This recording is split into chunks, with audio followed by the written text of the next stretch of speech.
एक सबस्टेशन में हम हमेशा कुछ रिएक्टर को कैपेसिटर बैंक के साथ जुड़े हुए देखते हैं। अब सवाल ये उठता है कि ये रिएक्टर कैपेसिटर बैंक के साथ क्यों जुड़े होते हैं। तो सबसे पहले इन रिएक्टर की जरूरत समझने के लिए हमें कैपेसिटर बैंक या कैपेसिटर के बेसिक बिहेवियर को समझना होगा।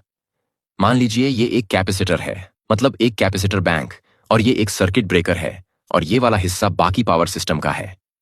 अब जब हम इस सर्किट ब्रेकर को ऑन करते हैं तो वोल्टेज पावर सिस्टम कैपेसिटर के अक्रॉस वोल्टेज देगा, लेकिन शुरू में कैपेसिटर अनचार्ज्ड होगा।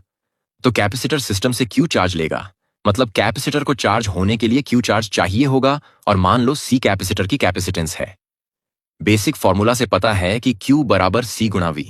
अब अगर हम इस इक्वेशन के दोनों तरफ डिफरेंशिएट करें तो मिलेगा dQ बटे dt बराबर C गुणा dV बटे dt।